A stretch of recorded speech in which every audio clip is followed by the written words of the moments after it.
بسم اللہ الرحمن الرحیم۔ شروع اللہ کے نام سے جو بڑا مہربان نہایت رحم والا ہے۔ اور اگر اللہ نے جان دی ہوئی ہے، رستے کھول دیے جائیں تو اگر جان دے سکتے ہو تو اللہ کے رستے کے اندر جان دے دو۔ ہم نے اسلام کو سمجھا ہی نہیں، ہم نے اسلام کے دستور کو جانا ہی نہیں، ہم نے اسلام کی لذت کو محسوس کیا ہی نہیں۔ اللہ خالق المالک جب جنت دے دیں گے شہید کو، جنت کے اندر چلا جائے گا، شہید کو ہر ایک چیز دے دی جائے گی، ہر قسم کی ہر نعمت دے دی جائے گی۔ اللہ خالق المالک پوچھیں گے اے میرے شہید، تو نے زندگی دے دی، اسلام کے لیے قربانی دے دی، کیا تجھے کوئی چیز چاہیے؟ جنت کے اندر ہر چیز ہے، ہر پھل ہے، حتیٰ کہ اللہ خالق المالک کا دیدار بھی ہوگا۔ اللہ خالق المالک پوچھیں گے کہ اے شہید ہونے والے، اپنا تن من دھن اللہ کے راستے کے اندر پیش کرنے والے، تجھے کس چیز کی طلب ہے؟ کون سی چیز لینا چاہتا ہے؟ کہے گا اللہ دنیا کے اندر بھیج دے، دوبارہ تیرے راستے کے اندر جہاد کروں اور دشمن کے سامنے کھڑا ہوں۔ اللہ جو شہادت کے اندر مزہ ہے وہ تیری جنت کے اندر بھی مزہ نہیں۔ شہید ہونے والے کو اتنا لذت اور مزہ ملتا ہے جو بندہ شہید ہوتا ہے، اللہ کے راستے کے اندر اپنی جان کی تن من دھن کی قربانی پیش کر دیتے ہیں۔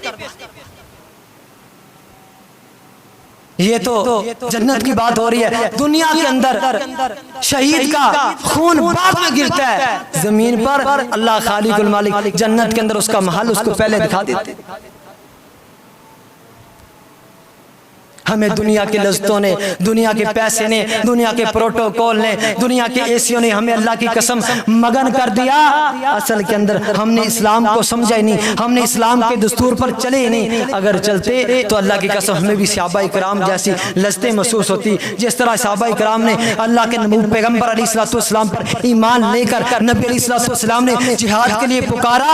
انہوں نے یہ نہیں دیکھا میرے بیوی بچے ہیں، کنبا قبیلہ ہے، میں گاؤں کا، میں اپنی قوم کا، اپنے گھر کا سربراہ ہوں، یہ نہیں دیکھا۔ بلکہ جب نبی علیہ السلام نے پکارا تو آپ نے ابو حنظلہ کو نہیں دیکھا۔ پہلی شادی کی پہلی رات ہے، جہاد کی آواز پڑتی ہے کہ جہاد کے لیے نکلو، اللہ کے پیغمبر علیہ السلام کی آواز کانوں میں پڑتی ہے، اپنی بیوی کو چھوڑا جہاد کے لیے نکل پڑا۔ ابو حنظلہ جہاد کے لیے نکلتا ہے، دشمنوں کی صفوں کے اندر گھس کر ان کو مارنا شروع کر دیتا ہے۔ ان کی ایک ضرب ابو حنظلہ کو لگی، اللہ خالق المالک سے جا ملے۔ ابو حنظلہ کی بیوی آتی ہے، اللہ کے پیغمبر علیہ السلام، اس نے تو ابھی غسل بھی نہیں کیا، یہ غسل کرنے والا تھا۔ فرمایا اے ابو حنظلہ کی بیوی، میں بھی دیکھ رہا ہوں کہ آسمانوں سے فرشتے آ رہے ہیں، تیری حنظلہ کو غسل دے رہے ہیں۔ انہوں نے نہیں دیکھا کہ شادی کی پہلی رات ہے، ابھی جوانی ہے، ابھی میری شادی ہے، ابھی میں انجوائے کروں گا۔ انہوں نے کسی چیز کو نہیں دیکھا۔ جب الجہاد کی پکار سنی فوری دوڑ پڑے۔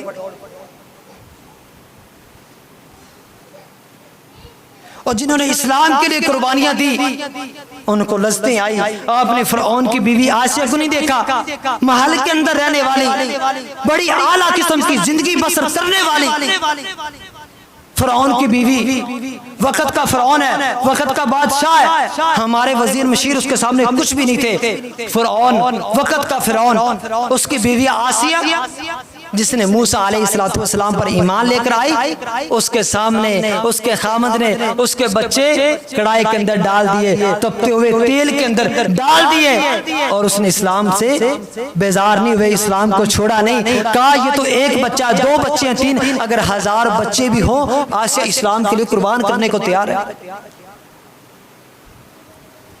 آسیہ کی ایک ٹانگ کو پکڑا، رسہ ڈالا اور ایک اونٹ کو ایک طرف دوڑا دیا، دوسرے اونٹ کو دوسری طرف دوڑا دیا۔ ابھی کچھ سانس باقی تھے، آسیہ مسکرا رہی ہے، آسمان کی طرف دیکھا، مسکرانا شروع کر دیا۔ فرعون کہتا ہے تو پاگل ہو گئی ہے، تیرا دماغ نہیں ٹھیک۔ کہا فرعون جو کچھ مجھے دکھایا گیا ہے اگر تجھے نظر آ جائے تو بھی مسکرانا شروع کر دے، مجھے اللہ نے جنت کے اندر میرا محل دکھا دیا۔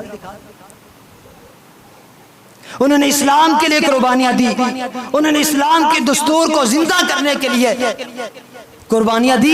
اللہ نے اللہ کی قسم ان کی قربانی کے اندر لذت کو رکھ دیا۔